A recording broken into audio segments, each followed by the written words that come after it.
It was a chilly winter evening in downtown New York, and I had just finished a long shift. My name is Thomas, and I've been driving a taxi for nearly 15 years now. It's not glamorous, but it's honest work, and it allows me to meet all kinds of people. Some are kind, some are indifferent, and then there are those who look down on you simply because of your job. That night, I picked up a woman from the lobby of an upscale hotel. She was dressed in designer clothes, her perfume expensive and overpowering. She barely glanced at me as she slid into the back seat, clutching her phone like it was her lifeline. "Central Park West," she said curtly, without even a please or "thank you." As I started driving, she seemed annoyed. She sighed loudly when we hit a red light and muttered under her breath about how slow I was. I tried to stay polite. I had dealt with passengers like her before. When we arrived, she handed me a $50 bill for the $47 fare. "Keep the change," she said with a sarcastic edge, as though she was doing me the biggest favor in the world. "Thank you," I replied, even though her tone stung. She paused before stepping out, glancing at my car's worn seat covers and the small rosary hanging from the rearview mirror. "You know," she said with a smirk, "if you worked harder, maybe you wouldn't have to drive this junk heap." I didn't respond. I've learned it's better to let comments like that slide, but her words lingered as she walked away, her heels clicking on the pavement. A few months later, I found myself at the hospital. I volunteered to donate blood regularly. It's something I've done for years. This time, though, it wasn't just blood. A few months back, I'd been called to register as a bone marrow donor. It was a rare match, and someone desperately needed it. I didn't hesitate. I didn't know much about the recipient, only that she was a young woman fighting for her life. Knowing I could help was all that mattered to me. The procedure was painful, but I'd do it again in a heartbeat if it meant saving someone's life. Fast forward to a sunny spring afternoon.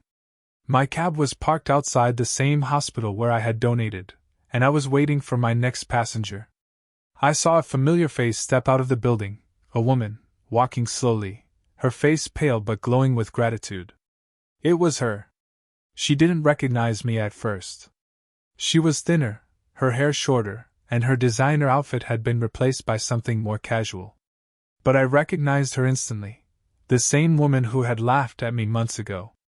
I watched as she helped herself into the back seat.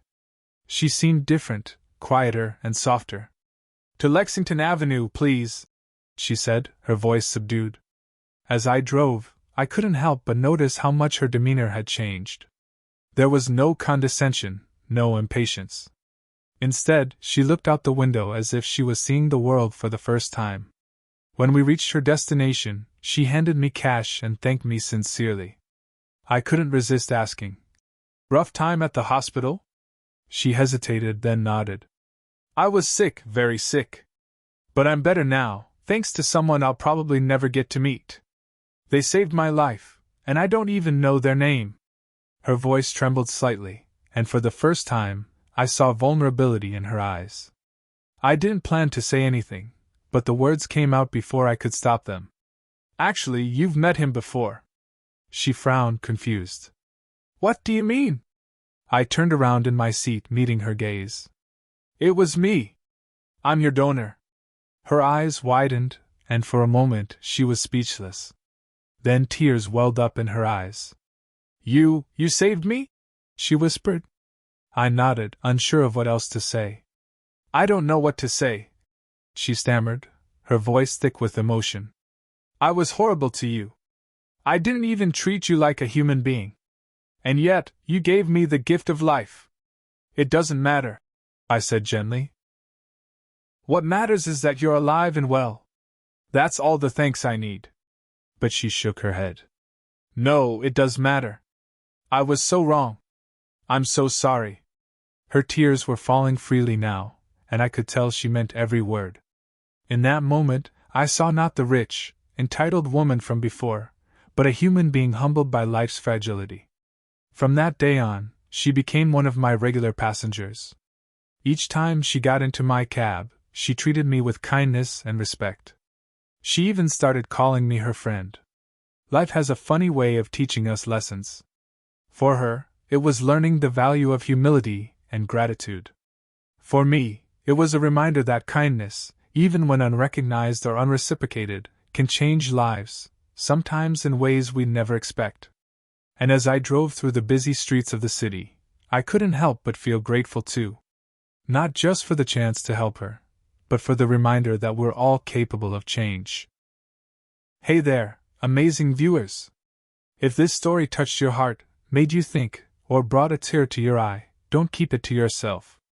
Like this video to show your support for kindness and humanity. Subscribe to our channel for more heartwarming stories and inspiring lessons. Comment below and share your thoughts. What would you have done in this situation? We'd love to hear from you. And don't forget to share this story with friends and family. It might just brighten their day too. Thank you for being part of our community. Together, let's spread love and positivity, one story at a time.